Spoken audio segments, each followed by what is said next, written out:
E aí, maratonados, na correria, correr provoca uma sensação que é incomparável. Para alguns, é quase uma limpeza da mente. Você está lá correndo e você não está pensando em nada. Parece que você está concentrado apenas naquilo que você está fazendo. Mas para outros, é realmente um momento de reflexão, de você pensar na própria vida.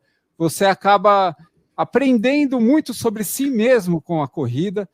E você também conhece seu corpo, além, claro, de ser uma ótima forma de você se manter ativo fisicamente. É bom para a saúde.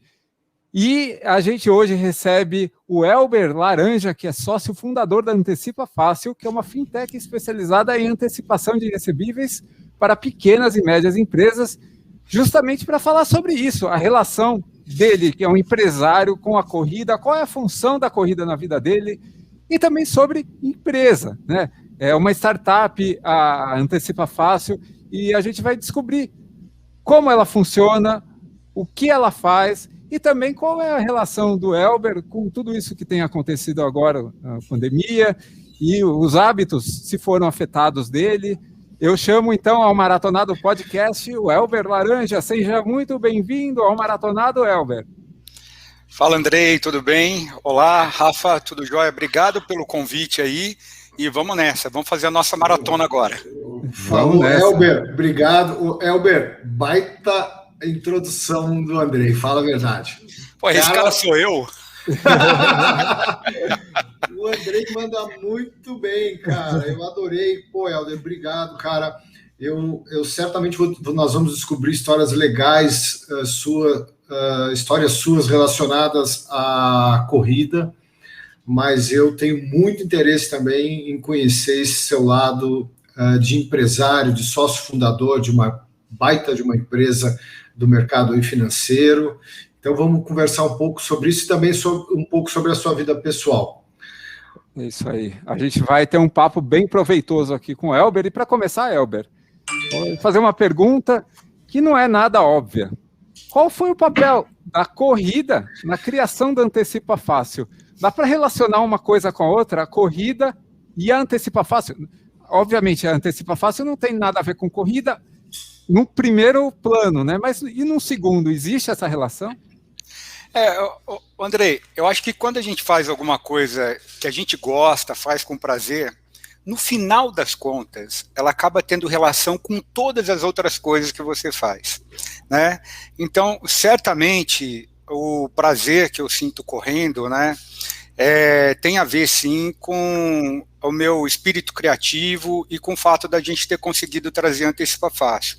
Eu acho que a outra coisa também que tem, assim, muito a ver com o meu espírito empreendedor é a resiliência que a corrida requer, né, a resistência, a disciplina e o preparo. Então, assim, cara, para a gente criar um business, para criar um business de sucesso, né, um fracassado, a gente cria de qualquer jeito. Mas eu acredito que esses fundamentos da vida da gente, né, que são necessários para a vida empreendedora, eles, mas assim, se encaixam perfeitamente também na nossa vida como atleta, mesmo que seja amador. Então, assim, de cara, eu diria que a gente já tem essas relações aqui. Eu estava correndo e tive uma ideia, Antecipa Fácil. Não, não é isso. Mas eu acredito que correndo eu desenvolvo fundamentos que me levam a ser mais criativo, a ser mais resistente, a ter mais senso crítico e a suportar a dor. É isso aí. A gente fica resistente, né, Rafael, a essa questão da dor, e também a gente fica num estado, às vezes, eu não sei se vocês concordam comigo, muito provavelmente concordam, que a gente acaba descobrindo que existe a superação. Você, na verdade, estava acostumado, por exemplo, a uma distância. O próprio Elber, ele relatou em outras ocasiões que eu fui pesquisar e estudar, que ele não conseguia passar de determinada distância, e ele foi e conseguiu. É isso mesmo, você... E nos negócios também consegue fazer isso. Às vezes tem uma barreira e você não consegue transpor essa barreira nos negócios também.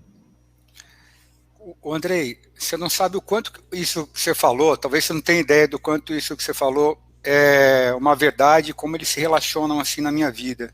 Porque é o seguinte, eu tinha um negócio que patinava, cara, eu sofri muito como empresário industrial. Aquele jipinho Troller, ele tinha um slogan que era o seguinte: nascido na trilha, criado no asfalto, né? Isso é um pouquinho também de mim, eu sou nascido na indústria e criado no mercado financeiro.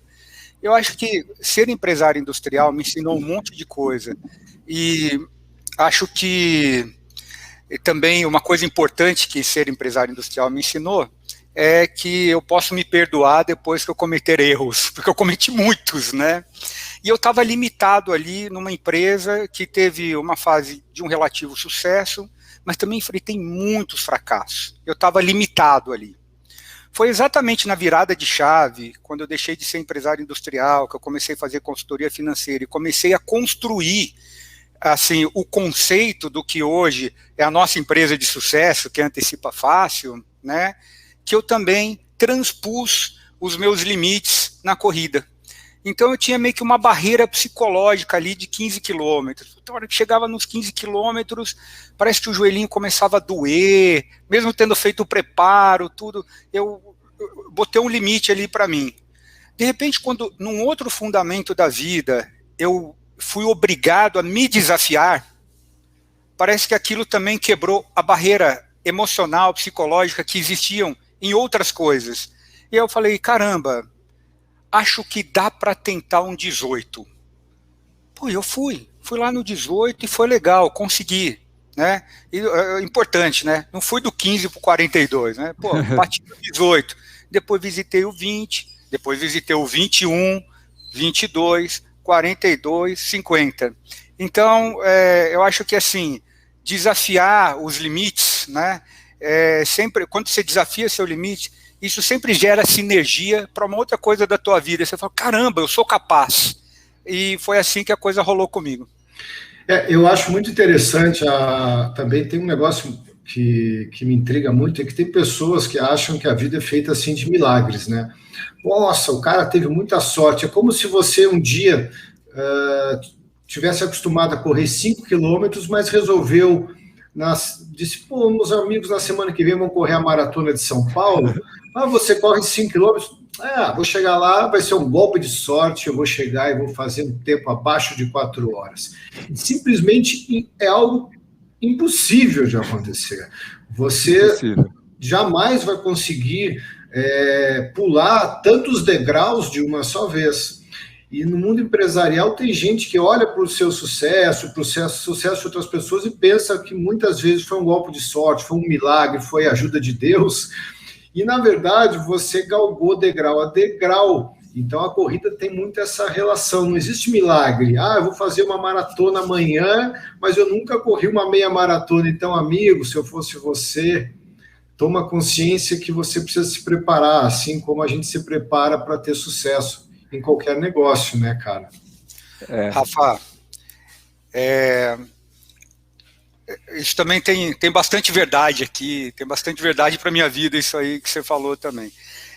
Quando você está lendo um livrinho sobre empreendedorismo, daquele cara que fez sucesso, que alcançou o posto que todo mundo, onde todo mundo gostaria de estar, né?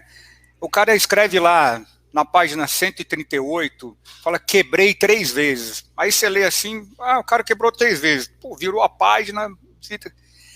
E é assim que é assim que a gente reage quando a gente ouve a história de alguém de sucesso que já quebrou.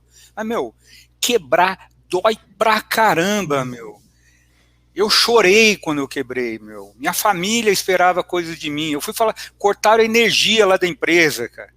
Aí eu olho 40 caras, arrimo de família, olhando para você e falar assim, Elber, caramba, e agora? O que a gente faz?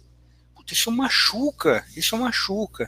Mas eu acredito muito que nesse momento, eu acho que eu nunca perdi o espírito de gratidão, né? Nem nesses momentos mais agudos da minha vida pessoal, profissional e tudo mais. Eu acho que esses momentos forjam a gente para a gente ser melhor, né? E é no sofrimento, às vezes sangrando, sentindo dor, é com a unha caindo, é com dor muscular, é com sol quente, que a gente vai se forjando, né, e criando resistência, desenvolvendo a habilidade da resiliência para a gente conseguir ir mais longe. Então, assim, certamente esse sucesso que a gente está tendo agora com a Antecipa Fácil foi forjado com muito empenho, com muita dedicação, com muito preparo e com muito sofrimento, cara, que eu acho que não tem jeito da gente fazer uma coisa legal e ótima para o usuário se a gente não tiver sentido essas dores na pele. Eu acho que a gente consegue construir coisas muito mais legais e que resolve a dor de muito mais pessoas. Porque realmente essas histórias, muitas vezes, que são contadas nos livros, elas são contadas de uma forma muito en passant, né, pelos escritores.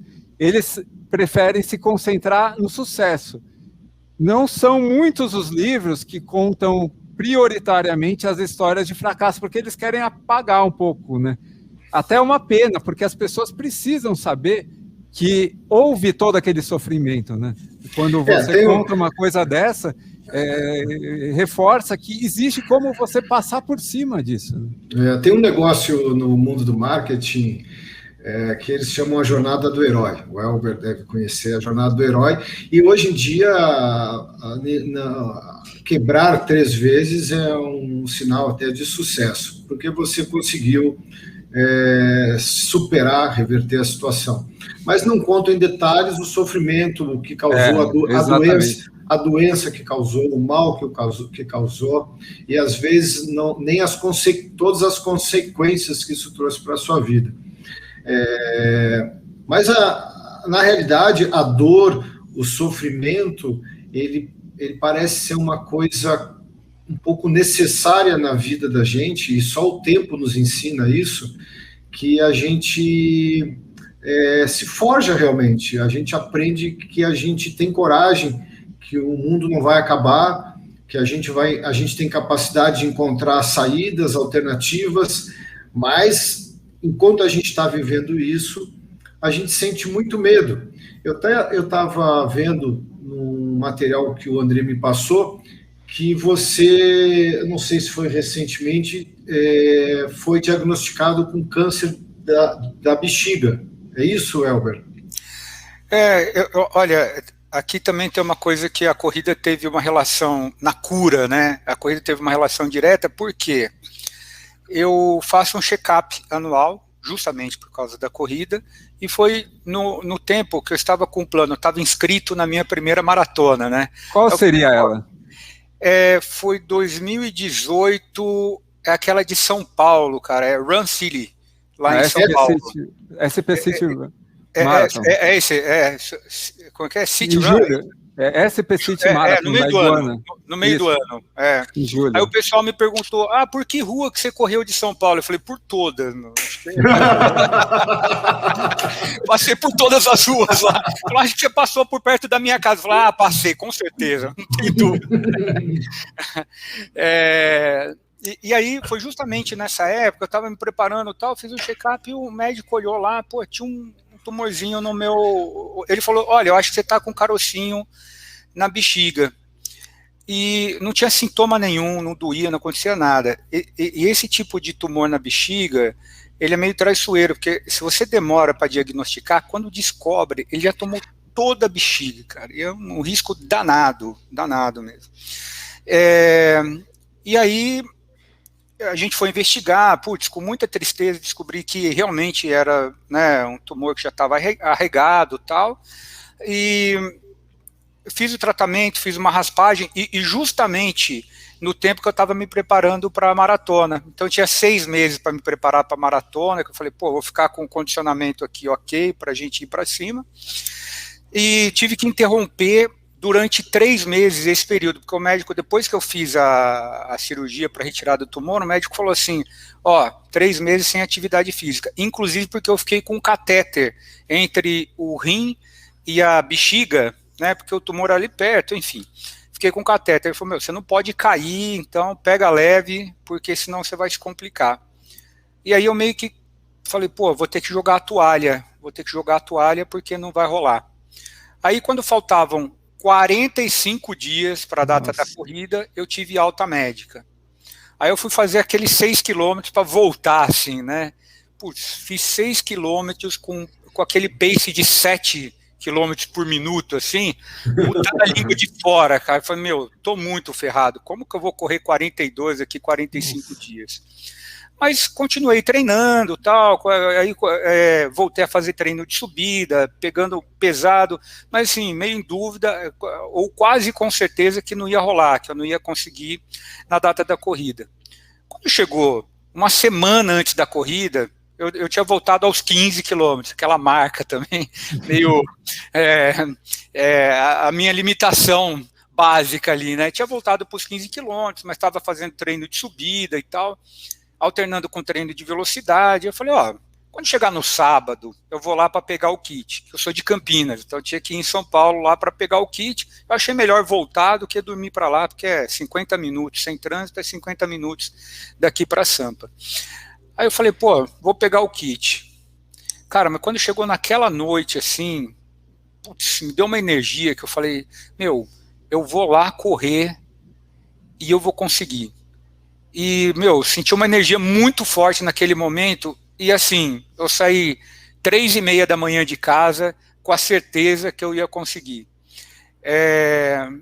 E consegui, foi legal, deu certo. Fiz em 5 horas e 20 minutos, não é um tempo muito longe do tempo de um atleta profissional, mas foi uma grande experiência. Quando chegou lá no quilômetro 30, comecei a alternar com caminhada, corrida e caminhada, senti um pouquinho, mas, meu, a hora que eu cheguei ali no 42, e tem aqueles caras malucos que ficam na chegada, assim, né, vai lá, maratonista, corre lá, pega a sua medalha e tal, aquilo dá um puta de um gás na gente, assim, quando a gente está chegando, e foi muito bacana. Então, assim, acho que foi um lance muito interessante de superação. Eu não acho que eu tenha sido irresponsável fazendo isso, porque, afinal de contas, eu vinha me preparando, tive uma pausa perigosa de 3 meses, mas depois eu peguei nos outros 45 dias com muito afinco, e, meu, muito da força da mente também, aquilo que a gente está falando, né, cara? Resiliência da mente foi que foi. E também acaba que foi uma corrida bastante simbólica para você, logo após a cirurgia e a descoberta de um câncer. Você teve um intervalo pequeno sem treinamento, quer dizer, você estava com a sua memória muscular em dia, você estava com o seu preparo cardiorrespiratório também, era só uma questão de adaptação, de você respeitar os seus limites, como você respeitou, e conseguir completar essa distância que ela é muito simbólica para a corrida, e acaba que você também pôde festejar uma marca histórica de correr uma maratona depois de um tratamento de câncer, né, cara? Deve ter sido bastante emocionante. Conta aí, você chorou na chegada. Chorei, não tem como, né? Não tem como. Assim, na hora da largada, cara, eu me emocionei. Você lá no estádio do Pacaembu. Exatamente. Tava de noite ainda lá no Pacaembu. A hora que eu passei assim pelo pórtico de largada, cara, já me deu aquele nó na garganta, assim, falei, meu, que coisa louca, assim, né? E eu meio que vou me enganando durante a corrida, até depois eu fiz uma maratona na trilha, não sei se vocês conhecem aquela Tri-Rex lá, Tri-Rex. Sim. Pô, como é que é? Brotas, sim. Né? E eu passei por uns caras que também estavam lá, 17 quilômetros de subida na serra, no meio do mato. Nossa. Lá, os caras, todo mundo botando a língua de fora, aí eu passei por eles e falei isso aqui, perguntei para eles, falei, quantos quilômetros tem uma maratona? Os caras, 42, falei, negativo, tem 18, que faltava 18 quilômetros para a gente chegar. Então, a hora que eu fiz assim, 1 quilômetro, falei, agora a maratona tem 41, né? A hora que eu bati os 20 lá, falei, não, cara, maratona tem... A hora que eu tava nos 30, eu falei, a maratona tem 12, 12 eu faço todo dia, cara, então vamos que vamos. É uma boa forma de pensar, né? Você encara assim... Aí, aliás, uma pergunta. Eu descrevi 2 tipos de pessoas no começo do maratonado. Hoje, você se enquadra em qual tipo? Daquele tipo que só pensa nas suas coisas, nos seus problemas, ou aquele tipo é uma limpeza mental para você, a corrida? eu procuro fazer, eu vou te responder, depois você diz aí qual que eu me encaixo mais, tá? Não sei bem, né, desses dois, mas até me perguntaram outro dia se eu gosto de correr em grupo e tal. Não é muito o meu estilo, porque a corrida, para mim, ela tem mais uma função de meditação. Então, enquanto eu estou correndo, eu gosto de fazer uma introspecção. Isso é importante para mim. Então, eu vou pensar na minha vida. Cara, a vida, né, principalmente, sei lá, a minha vida empresarial, né, ela toma muito tempo, toma muito dos meus recursos psicológicos, emocionais e tudo mais, né? Quando a gente chega em casa, obviamente, a gente tem momentos ótimos junto com a família. Eu tenho um filhotinho de 2 anos, é maravilhoso e tal, mas parece que a gente precisa de um tempinho para a gente pensar com a gente mesmo, e ali a gente pensa diferente. Meu lance não é muito fazer meditação, tal, acho que isso deve funcionar também, mas eu uso a corrida justamente para fazer isso. Então eu gosto de botar... Isso chama entrar num estado de flow, né? De você entrar nessa introspecção profunda com você mesma, e eu tenho um estilo muito parecido com o seu também, no esporte de uma maneira geral. Eu gosto dessa introspecção. É uma delícia. Eu boto a musiquinha ali, cara, eu gosto de correr ouvindo música, e às vezes eu tô lá a milhão, os caras estão pensando, pô, esse cara deve estar ouvindo aquela puta batida. Galera, às vezes é uma loucura, tá? Mas às vezes eu tô ouvindo música clássica, putz, não tem nada a ver. Música coral, meu, pô, não tem nada a ver. Puta tiozão, velho. Exatamente, velho. Tiozão total. Mas eu sou eclético, de vez em quando eu ouço Pink Floyd, tiozão também, cara. Mas você pode falar, mas Pink Floyd é tiozão também. Não, Pink Floyd ela é atemporal, velho. Mas assim, então eu boto, mas você vê, é meio psicodélico também, então eu gosto de botar a musiquinha, ficar pensando ali, fazendo essa introspecção, tentando esvaziar a casa um pouquinho, botar as coisas no lugar, e não tem segredo, não é que eu vou pensar em tal coisa, eu só deixo os meus canais emocionais se esvaziarem, e deixar vir o pensamento que vier, sentindo a paz da gente estar vivendo aquele momento ali de correr.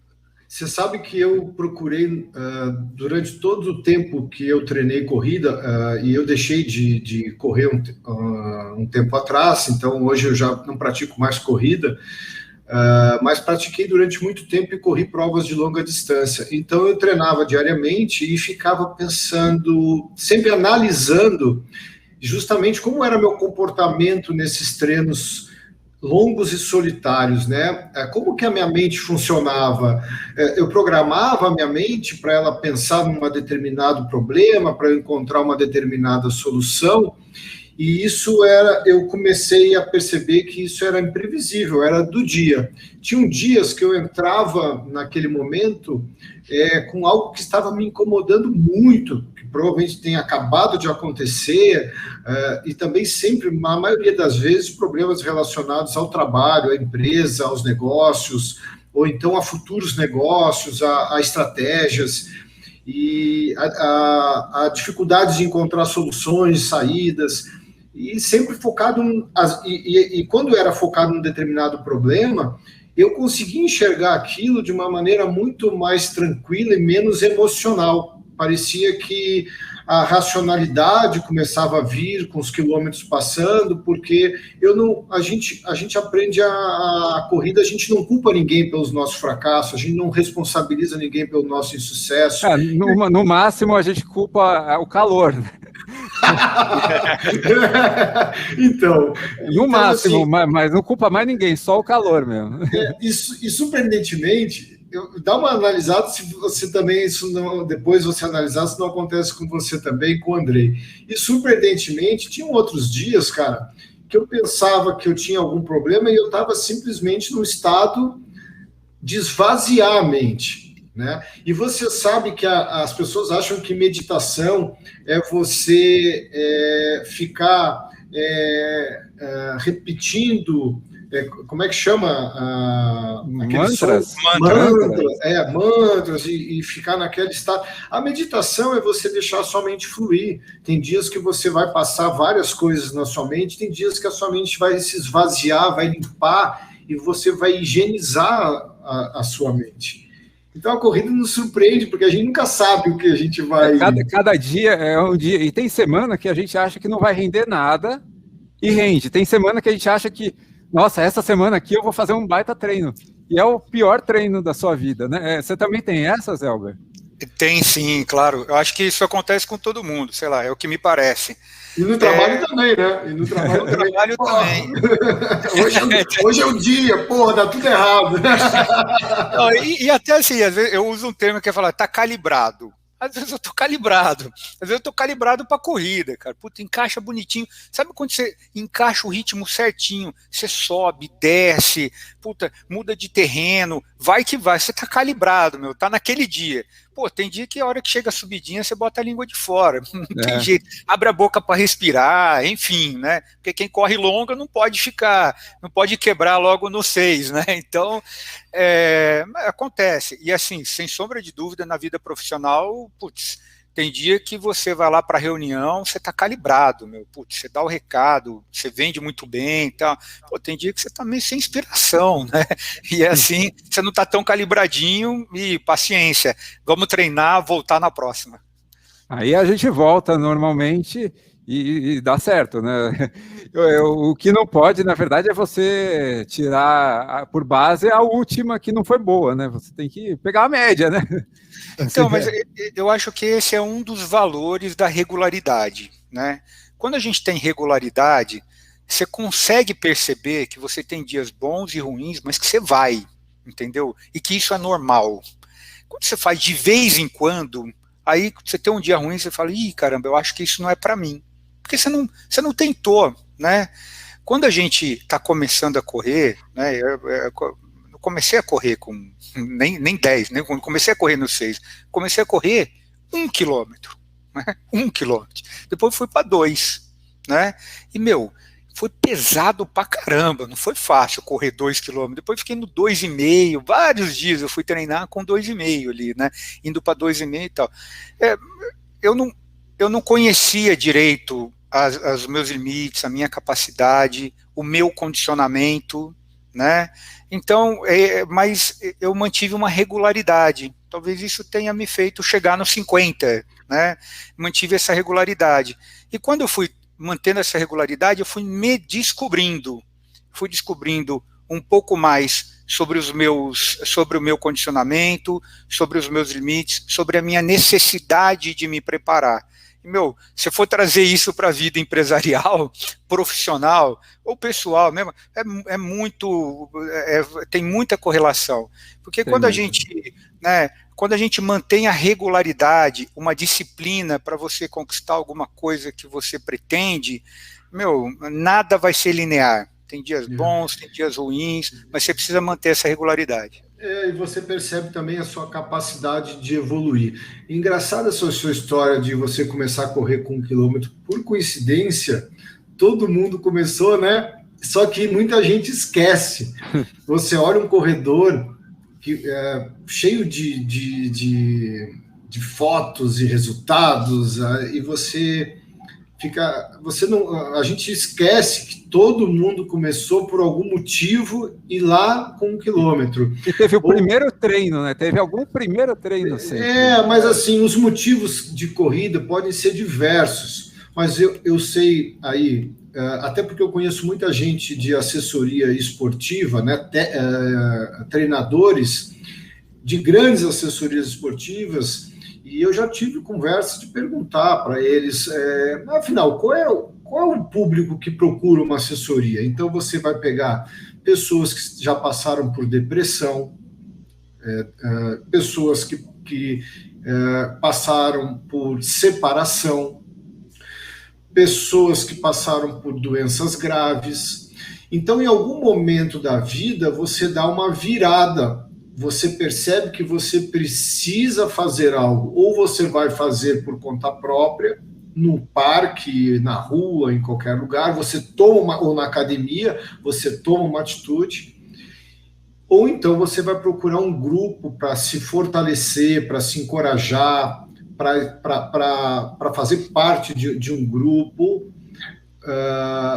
e assim vai fazer você se sentir melhor. Então todo mundo esquece que na corrida a gente começa de uma maneira muito tímida. Eu comecei na esteira, caminhando, num momento difícil para mim. Eu acho que assim, todo mundo tem uma história assim, raramente você começa a corrida porque eu vou correr. Normalmente é por alguma insatisfação. Você quer uma mudança de vida, seja física, mental, comportamental, e assim vai. Elber, uma pergunta relacionada ainda à corrida, que a gente já vai partir daqui a pouco para o lado empresarial, é o seguinte: o celular hoje em dia é uma máquina, às vezes de notícias boas, às vezes de notícias ruins. Às vezes as notícias ruins podem surgir quando você está correndo e você não pode se decepcionar, você não pode parar seu treino. Como que você lida com o celular durante a corrida? Ou você nem leva o celular, ou você coloca no silencioso? Qual é a sua técnica de celular durante a corrida? Não atendo. Ele vai comigo, porque, olha, o meu reloginho lá, ele não está calibrado, ele está roubando quilômetro. E até agora... Fala a marca, Elber, fala a marca. Como é que é? É o Amazfit aqui, da Amazfit. Como é que é? Putz, Xiaomi, não sei, é chinês aqui. Não é aquele Amazfit lá. Não tá legal, não. Tá roubando quilômetro. Você baixa ele para algum aplicativo próprio ou para o Strava? Não, ele tem um aplicativo próprio, né? Ele tem GPS integrado e tem aplicativo próprio. E você está percebendo que quando você corre, ele está roubando quilômetros. Você corre 10 e ele registra 8. Isso mesmo. Ele está com muita sombra. Tá passando por áreas de sombra. Tá ruim mesmo. Porque ele, normalmente, ele até começa mais calibradinho e tal. Depois, não sei, deve ser realmente a área de sombra, ele vai perdendo a fidelidade, e quanto maior o percurso eu faço, menos preciso ele fica. Então, eu já comprei aquele calção que tem o porta-treco, eu boto o celularzinho, e aliás é dali que eu ouço a minha música também, eu compro o celular, mas eu não atendo, então assim, eu já deixo ele naquele não perturbe, só a musiquinha tocando e vai que vai. Mas e quando entra aquela mensagem de WhatsApp, você não fica curioso, Elber? Pô, fala para mim. Não, cara, não, é assim, eu falei, pô, galera, pera aí um pouquinho, vou me desligar aqui um tempinho, vou me permitir.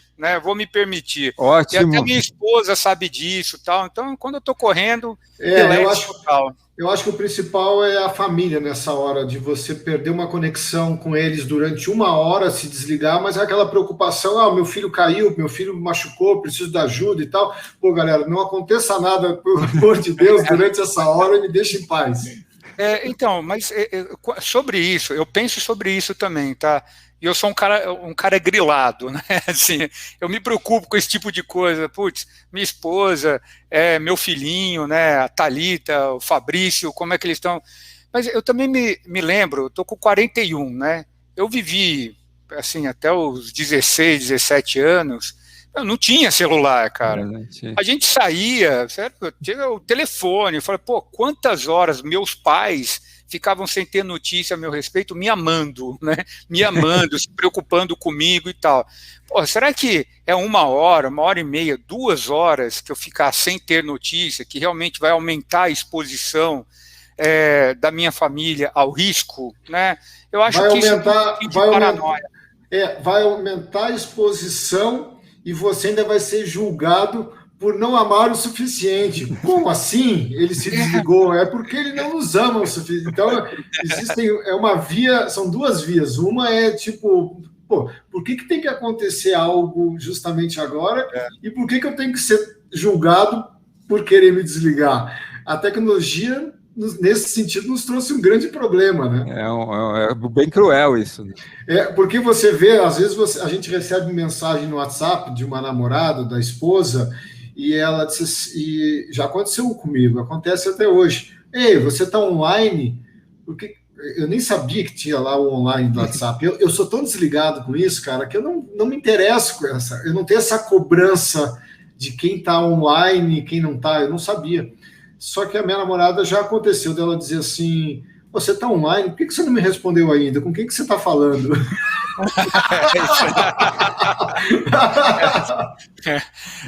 Eu diria assim, Rafa, quem nunca passou por isso? Né?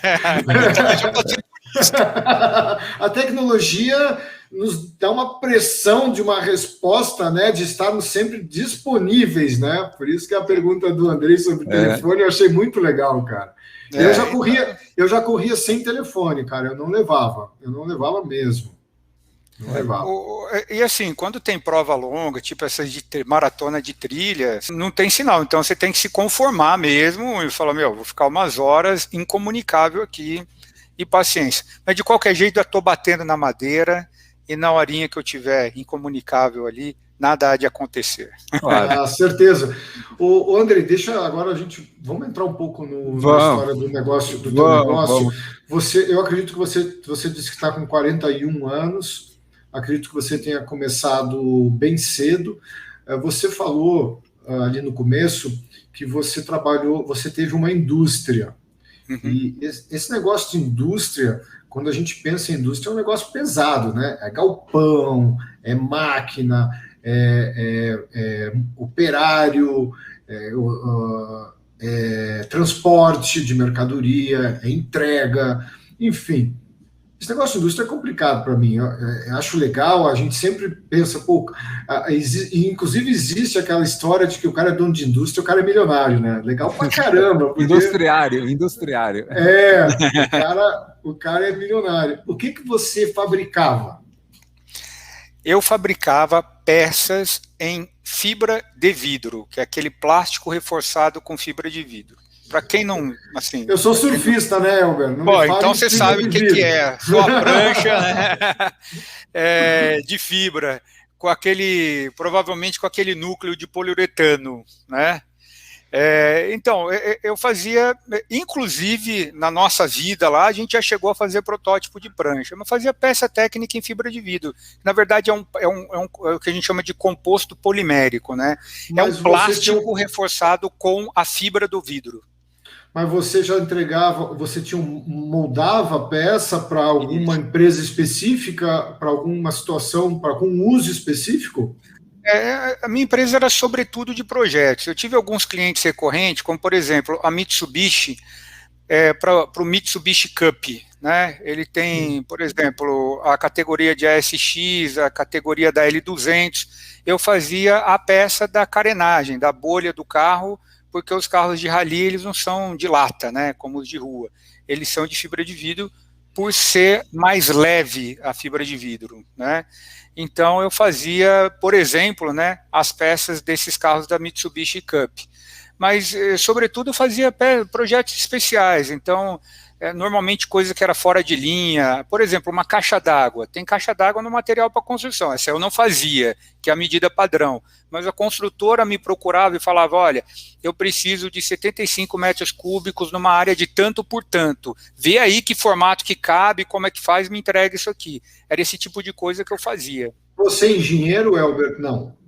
Não sou engenheiro, sou administrador. Já para esse projeto de construção civil, precisam muita responsabilidade de engenharia, porque uma caixa d'água, ela costuma ter um volume, um peso, e você precisa medir, um engenheiro precisa saber se a estrutura não vai danificar ou não vai causar dano na construção, né? Onde ela vai ser apoiada. Então, o nosso time, né, tinha... engenheiro que era freela, só para fazer o calculista, né, freela, mas ele tinha também... O frio e calculista. O freela, frio e calculista. E aí, mas o que a gente tinha em casa era o design, né? Então a gente tinha o design, que era especialista também Legal, e assim, de qualquer jeito, é muito interessante, porque quando a gente convive, né, no meio e a gente tem que solucionar os problemas, a gente também pega a mão. Então, eu fiquei com muito de engenheiro, com tanto de designer, e depois, quando inclusive a empresa diminuiu muito, eu assumi o papel de designer de designer na empresa, assim, com muita habilidade, eu diria, né? Eu comecei a fazer nossos próprios desenhos técnicos tridimensionais e tal, e o cliente achava até que era um cara, um cara, um cara mais especialista que fazia, mas eu conseguia atender. Um PhD, né? Eu acho que isso é interessante na pequena empresa, porque o pequeno empresário, sobretudo, ele é obrigado a desenvolver múltiplas habilidades. E, a gente aprende fazendo, né? Então, o empresário, ele tem um tanto de engenheiro, um tanto de arquiteto, um tanto de médico, porque um dia alguém cortou um pedaço do dedo lá na produção, ele tem um pouco de psicólogo, tem que ser muito advogado, né? Então, tem que ser motorista de caminhão, tem um monte de coisa, cara, porque a gente não tem grana para contratar toda a equipe, então tem muita coisa que a gente tem que matar no peito. Eu acho que essa é uma oportunidade muito legal para quem empreende também. Quantos anos foram de indústria, nessa indústria? Foram 20 anos praticamente, 20 anos de indústria. E nesses 20 anos, você teve assim momentos de um auge, né? A empresa prosperou, a empresa chegou a resultados e acabou porque você disse que no final você quebrou, como a jornada do herói que eu falei, o Elber já quebrou.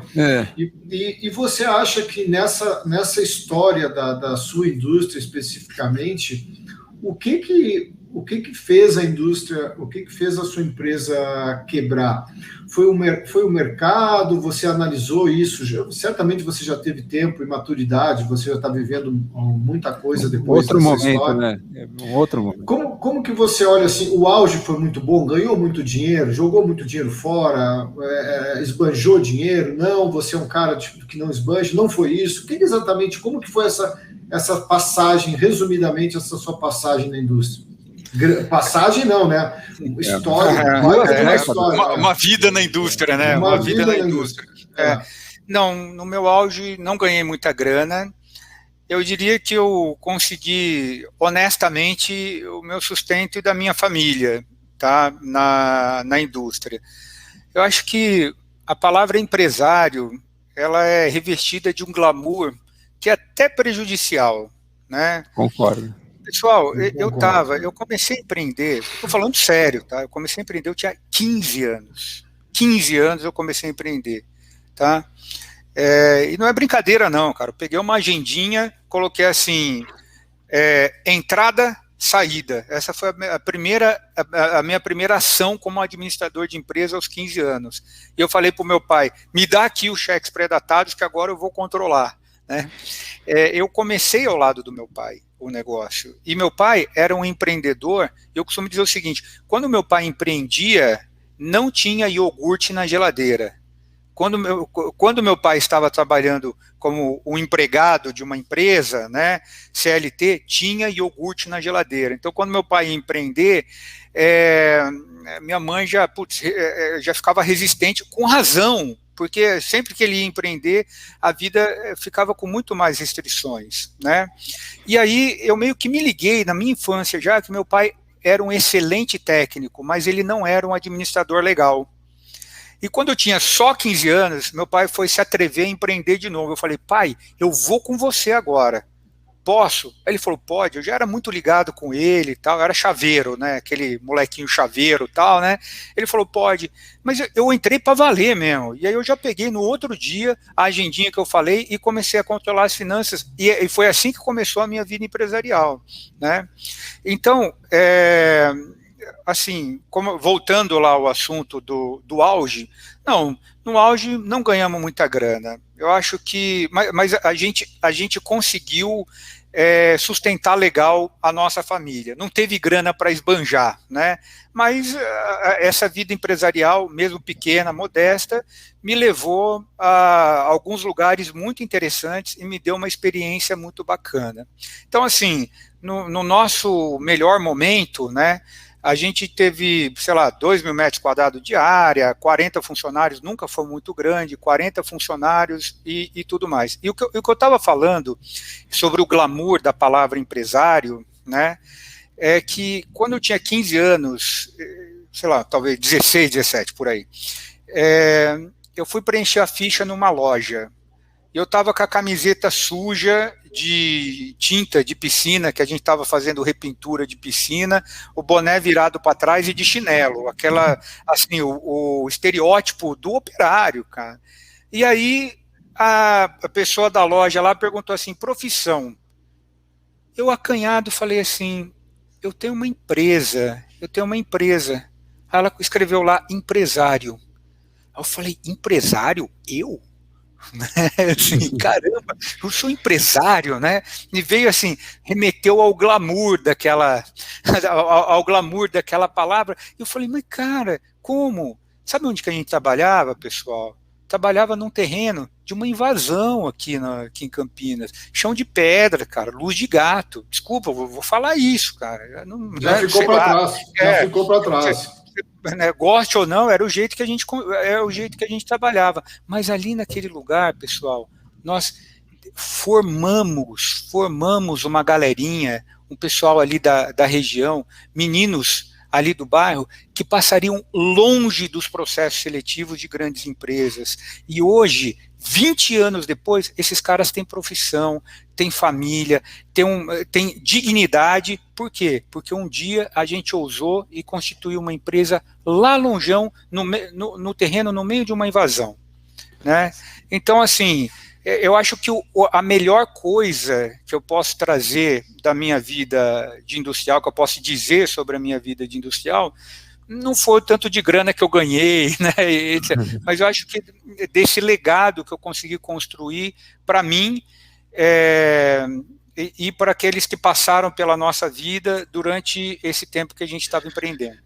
Tá, e aí você, deixa eu só eu queria fazer uma ligação da história, já que eu perguntei da história da indústria. A gente precisa fazer esse link mesmo. Eu queria fazer essa ligação do seguinte, aí eu lá no início da nossa conversa, você ainda falou que começou a trabalhar como consultor financeiro para algumas empresas, até que fundou a Antecipa Fácil.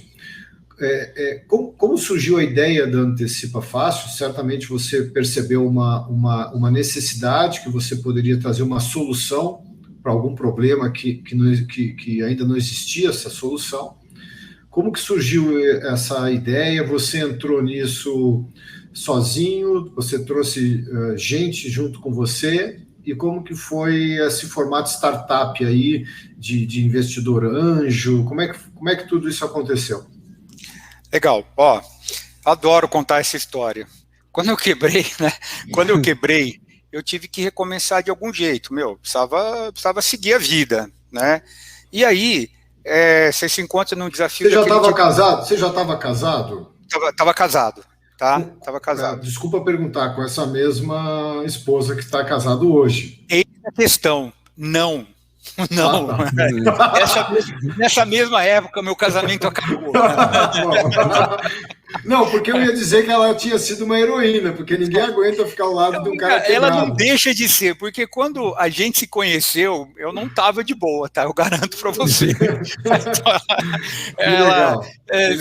Se a gente tiver bons frutos, eu tenho certeza que ela trabalhou nessa semeadura aí também, né? Então, mas é Thalita, sua esposa, né? A Thalita, Mas a Thalita, pelo menos, olhou para você e acreditou em você. Disse, olha, esse cara vai dar certo. Muito. Ela é louca, né? Completamente louca. Mas enfim, né? Aí eu ainda vou ter um filho com esse cara. Pô, muito louca. Mas eu acho que ela já está recebendo a justa recompensa. Né? Graças a Deus. E eu falo para ela, Mazô, nós se você está feliz agora, eu quero te avisar uma coisa, tá só no começo, tá? Você vai ser muito mais feliz ainda, né? Que bom, cara, é isso aí. Ó, legal, ó, então, aí eu tive que recomeçar.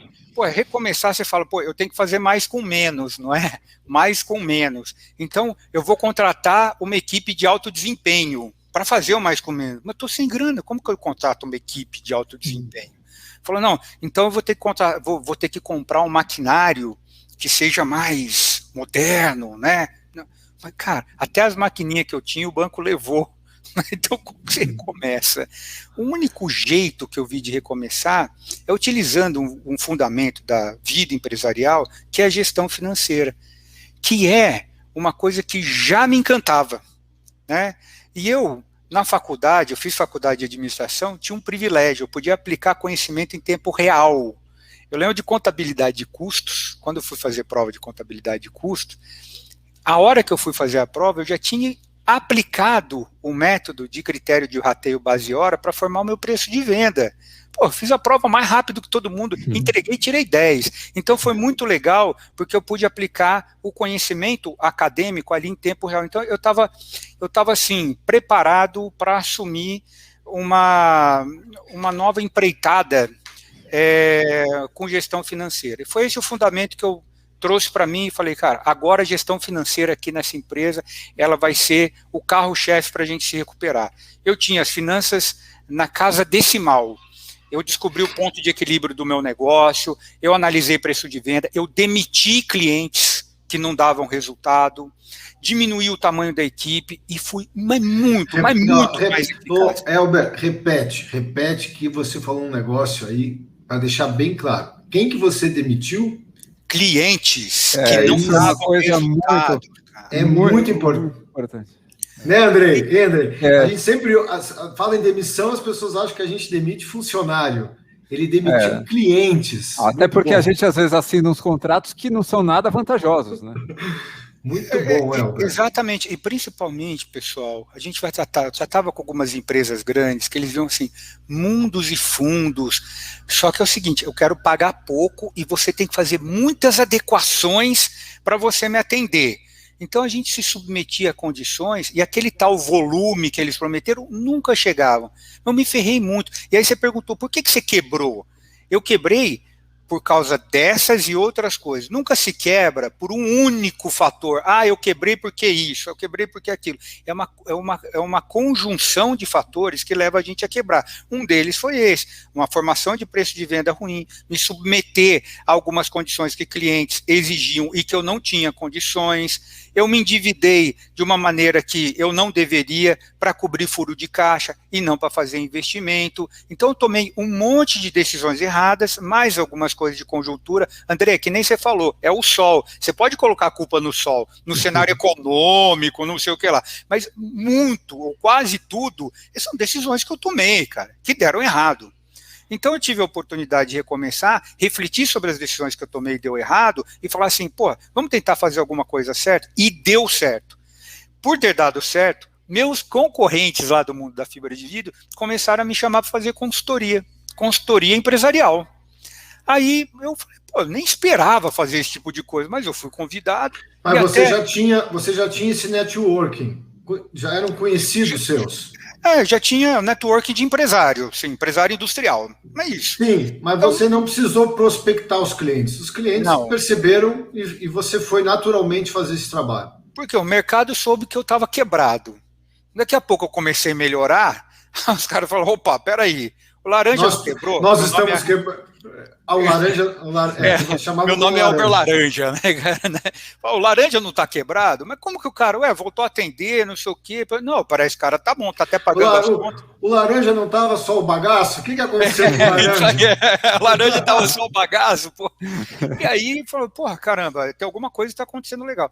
E foi nesse processo que eu fui chamado para fazer uma consultoria, 2 consultorias, e eu achei legal, porque a consultoria estava dando certo, e eu não tinha custo fixo, não comprava insumo para produção, né? Eu olhava lá o saldo disponível para saque na conta e falava, caramba, caiu uma coisinha aqui, beleza, e eu compunha a minha renda, e aí eu passei um momento financeiro legal, e paguei minhas contas, fizemos 40 eu fiz, eu paguei 40 rescisão lá na Justiça do Trabalho, cara. Tinha 40 processos trabalhistas, né? Isso para mim é muito, né?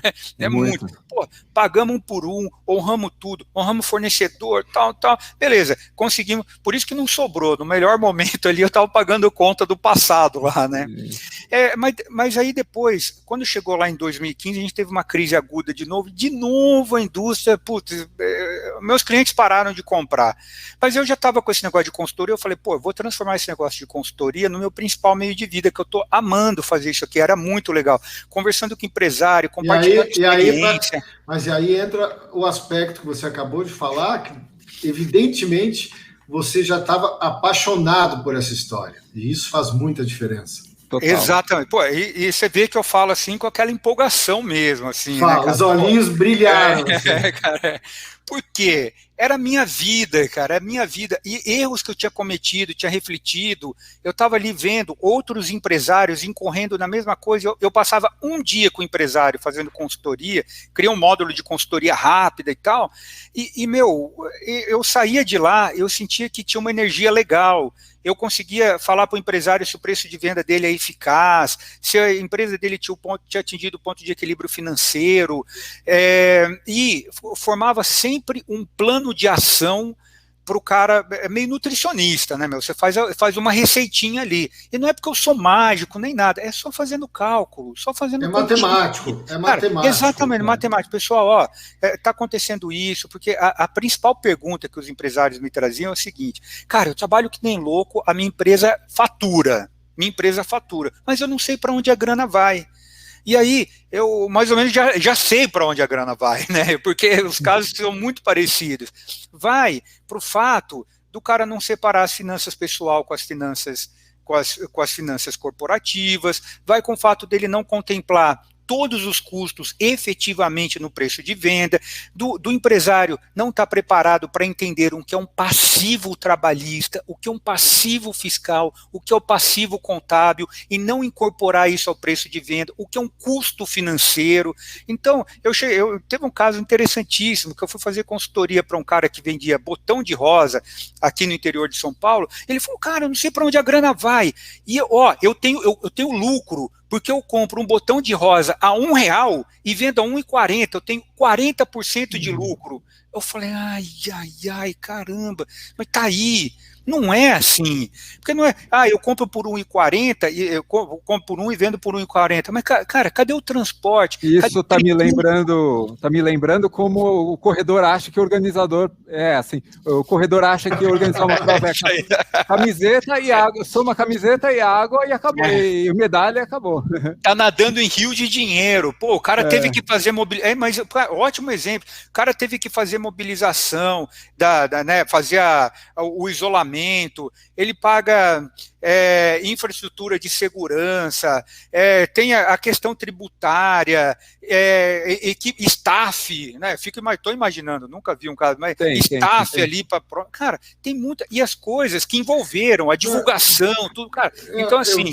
Eu fico imaginando os caras que você atendia, em alguns casos, os caras abrindo as contas para você num tal constrangimento de tipo assim, cara, nem a minha mulher sabe as merda que eu faço aqui dentro da empresa.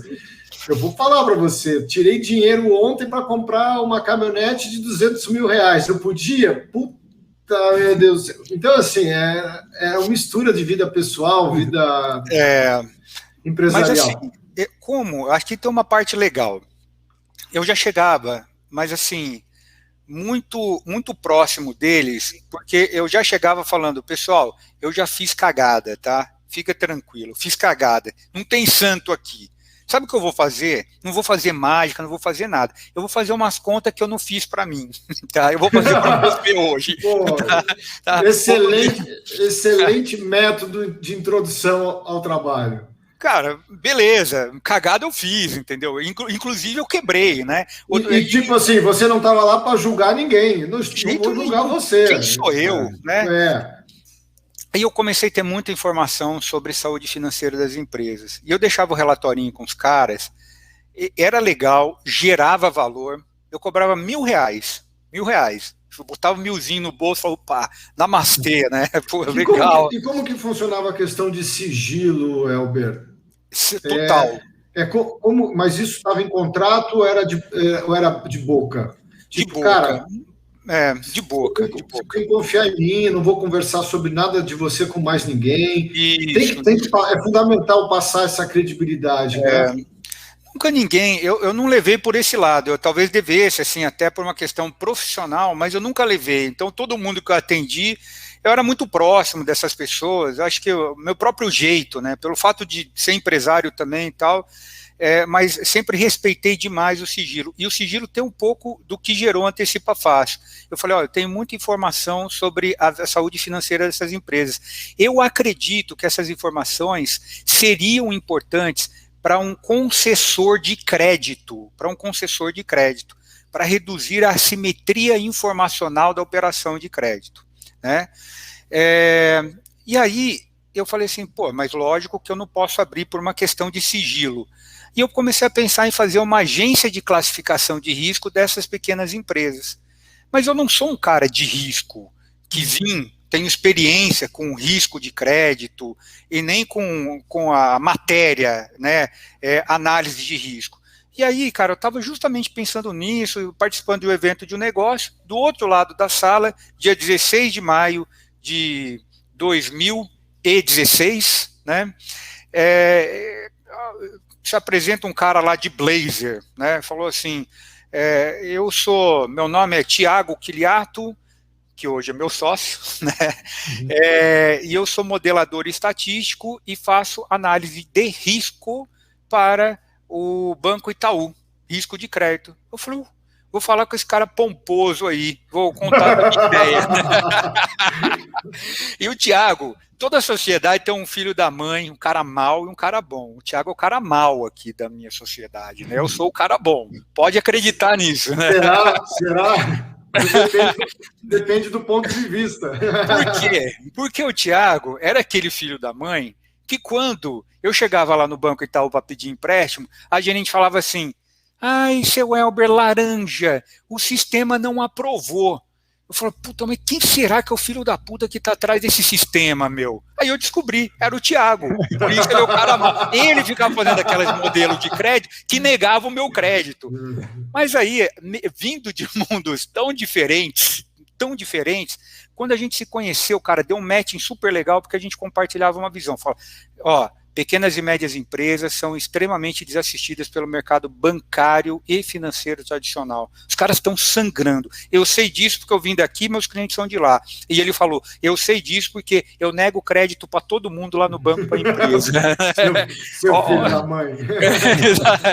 Olha que legal. E aí foi exatamente desse ponto que nasceu o Antecipa Fácil, que é um mercado digital de direito creditório. Galera, a gente existe para fazer crédito para pequenas e médias empresas baseada em recebível, em direito creditório, na nota fiscal a prazo. O empresário mas vocês trabalham num formato como instituição financeira ou vocês só intermediam a negociação? Ótima pergunta. Nós somos intermediadores, então a gente conecta os agentes financeiros, que pode ser instituição financeira ou não, mas são agentes financeiros, os caras que têm a grana, com os caras que precisam da grana. O empresário que precisa de dinheiro e tem uma nota fiscal a prazo, ele coloca a nota fiscal aqui na plataforma Antecipa Fácil. Eu valido o risco daquela nota fiscal. Olha o risco aqui, voltamos na palavra risco. O risco daquela nota fiscal, quem é o pagador daquela nota fiscal, e apresento ela numa vitrine virtual. Aí, olha que legal, galera. A gente leiloa a nota fiscal. Caramba! O leilão é o leilão. Isso tudo de forma automatizada, Elber? Tudo, cara, 100% online. Aí sabe o que acontece? O cara que tem a grana, ele dá um lance lá, que é o seguinte, para eu colocar o dinheiro dessa nota fiscal que ia vencer daqui 90 dias, para eu colocar hoje o dinheiro na sua conta, eu vou descontar 3,5% dessa nota. Aí tem um outro que fala, não, eu desconto 2,8%, não, eu desconto 2,5%, eu desconto 2,3%, eu desconto 1,8%. E assim acontece o leilão reverso de taxa. Cara, eu achei a ideia simplesmente fantástica. Agora, isso já existia leilão de nota fiscal? Negativo. Negativo. Nós criamos. Essa ideia é maluca, mas então, mais importante do dia que você conheceu o Thiago, né? Thiago. O mais importante, eu acho que mais importante é que dia que vocês tiveram essa ideia. Eu me lembro bem, tá? A gente foi para fazer um negócio da análise de risco lá, lembra? Que é a agência de classificação de risco. Eu chamei ele para a gente fazer esse negócio. Só que nós fomos fazer uma coisa muito importante, que é a validação. A gente foi falar com os nossos possíveis futuros clientes para comprar o nosso modelo de análise de risco de pequenas empresas. E aí o cara falou, acho que não, eu gosto de fazer eu mesmo isso aqui sozinho, acho que não vai dar certo. E a gente voltou um pouco frustrado. Aí a gente estava sentado ali na mesa da casa do Thiago, né? E falando, putz, caramba, será que vai dar certo, não sei o que e tal, e de repente, opa, peraí, e se a gente fizesse cara, assim mesmo, tá? E se a gente fizesse um leilão de recebível? Sabe por quê? Porque, de um lado, você vê os financiadores que não são bancos, os financiadores, né, os agentes financeiros que não são bancos, são muito pulverizados, eles são pouco tecnológicos, eles não têm uma rede de troca de informação, eles estão muito mais expostos ao risco. Se a gente criasse uma comunidade de financiador de um lado, fizesse um leilão, cara, vamos tentar? Vamos.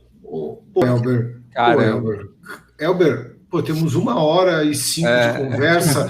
O nosso programa, normalmente, o podcast ele termina 42 da maratona, mas já é aquela super, mega, ultra maratona. Andrei, você me perdoa, mas nós vamos você vai bater recorde de audiência, de tempo, Elber. E não é de rejeição igual os Big Brother lá, é o contrário, cara. Você vai bater recorde. Espera aí que eu estou muito curioso com essa tua história. Olha só, quando você pensa numa plataforma dessa, a primeira coisa você vai precisar de um desenvolvedor, você vai precisar de grana para desenvolver uma plataforma dessa. Até porque vocês não são programadores. Não são programadores. Você tem algum desenvolvedor que é sócio do seu negócio ou vocês pagaram por essa plataforma? Para desenvolver essa plataforma. É interessante, porque esse é o próximo capítulo do livrinho ali também, né? Que é o seguinte: a gente não é desenvolvedor, mas a gente não saiu desenvolvendo. Atenção, minha gente, né? Isso aqui é muito importante. Eu errei muito na indústria porque eu falava assim: eu sei fazer uma coisa e agora eu quero que o cliente compre o que eu sei fazer. Isso tem menos chance de dar certo. Na Antecipa Fácil, não. A gente falou, vamos ver qual que é a dor das pequenas e médias empresas e depois vamos ver como a gente soluciona essa dor.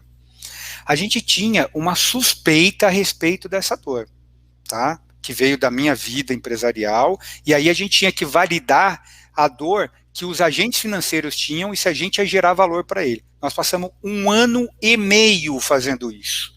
De forma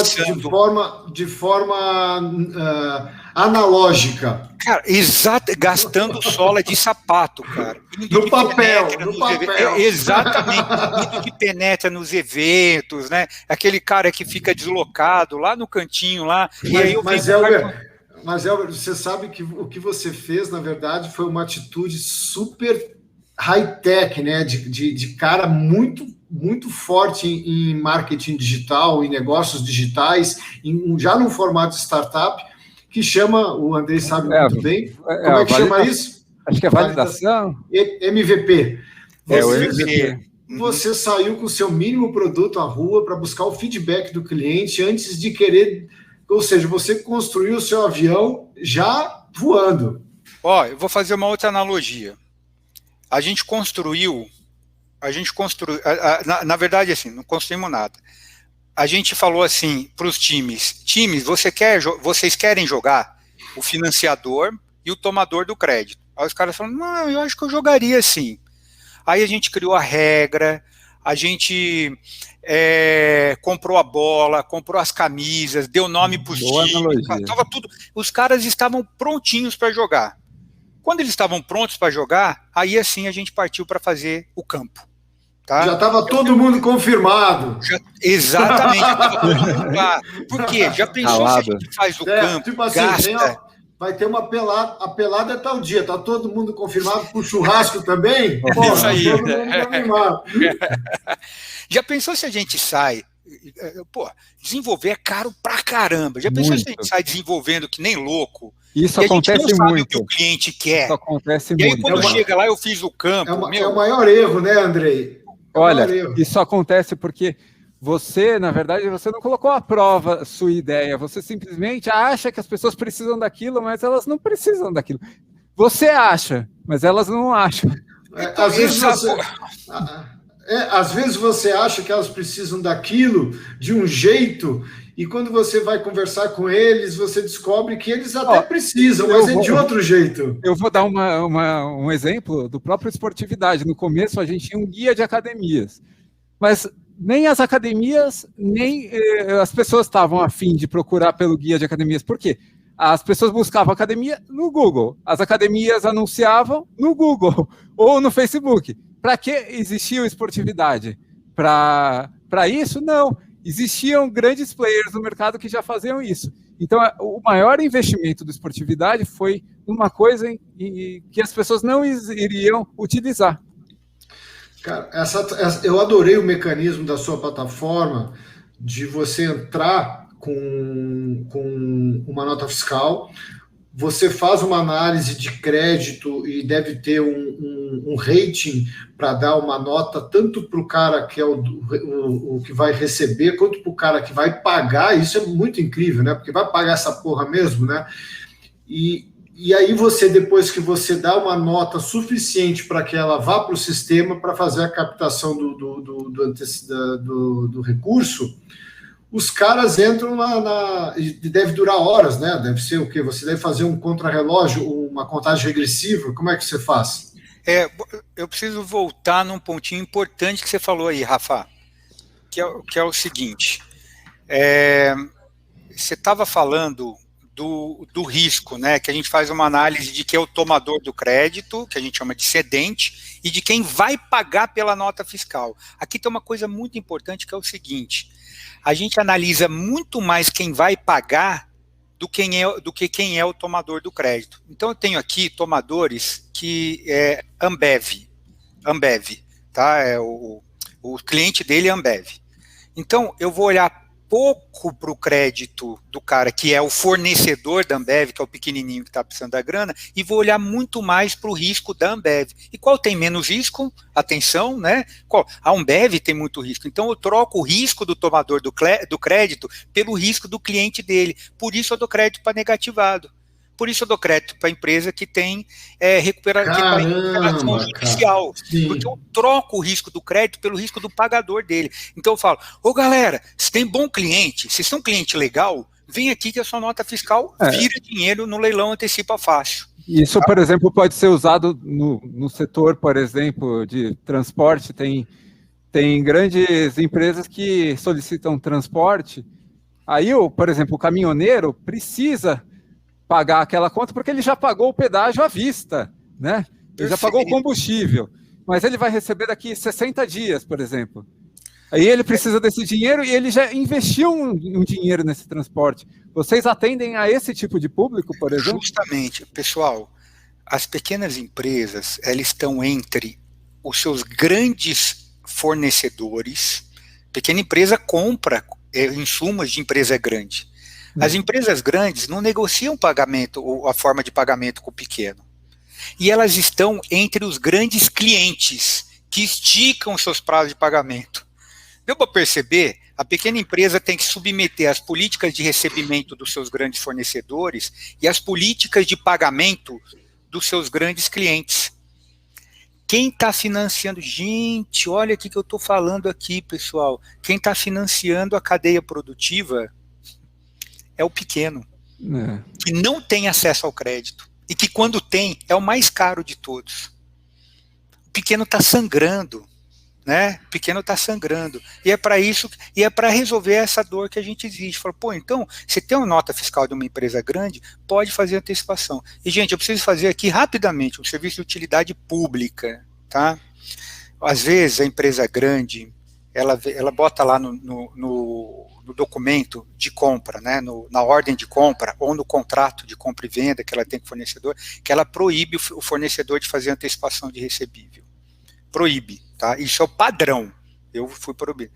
Ó, a Lei 13.775 de 2018, artigo 10, que é a Lei da Duplicata Escritural, tá? Ela diz o seguinte, que são nulas de pleno direito todas as cláusulas que vedem ou onerem a livre circulação do direito creditório. O que quer dizer com isso? Pequeno e médio empresário, vocês têm o direito de fazer antecipação do direito creditório porque é um ativo seu. Só que eu forneci... Repete a última frase que travou. Ah, tá. Você tem o direito de fazer a antecipação do seu direito creditório porque é um ativo da sua empresa. Está lançado na sua contabilidade, lá no Contas a Receber Ativo Circulante. É o seu ativo que você pode liquidar antecipadamente. É importante que você saiba disso. Mas eu vou ter peito de chegar lá na Ambev, eu fui fornecedor da Ambev, né? Só citando um exemplo aqui, o Ambev, você é obrigado a pagar um boleto bancário do Factory onde eu antecipei. A Ambev vai falar, sai daqui, cara, dá esse boleto aqui, nunca mais eu vou comprar de você, porque tem outros 3 mil fornecedores que fazem o que você não é importante para mim. Então, mas o que você faz não envolve o cedente. Não envolve o sacado, que é o pagador. O sacado. Você pode antecipar aqui na Antecipa Fácil, exercendo o seu direito e de forma 100% sigilosa. Nossa! O seu cliente não fica sabendo que você fez antecipação. Pô, cara, é golaço. E não porque seja proibido de saber, é porque é sigiloso por respeito ao mercado mesmo. O vínculo dele é exclusivamente com vocês e com quem está financiando. Quando você vai tomar um empréstimo, você sai falando para todo mundo, você entra no banco e fala, pessoal, vim aqui pegar um empréstimo. Né? Exatamente. É que nem você pegar pornô lá na videolocadora. Escondidinho atrás da cortina, né? Exatamente. Pô, você fala baixinho e tal, né? Fala, você não sai gritando. Então, essa mesma privacidade que você quer para pegar um empréstimo lá no banco, aqui na Antecipa Fácil tem para você fazer antecipação de recebível. Que legal. Seu cliente não será contatado. Elber, quando que vocês lançaram a plataforma? Quando que começou na prática esses leilões virtuais? Em janeiro de 2018. Tá? E de lá para cá, quais são os dígitos de crescimento da empresa? A movimentação também. Não, dígitos de crescimento. Eu vou fazer um comparativo. Nós demoramos 7 meses para transacionar nosso primeiro milhão. Tá? Nosso primeiro milhão. Mais 6 meses para bater 10 milhões. Mas isso já com a plataforma? Já com a plataforma, tá? Então repete, 1 mês... 7 meses para transacionar o primeiro milhão. O primeiro milhão.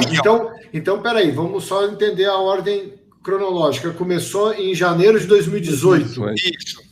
7 meses, então, em julho de 2018, tinham transacionado 1 milhão...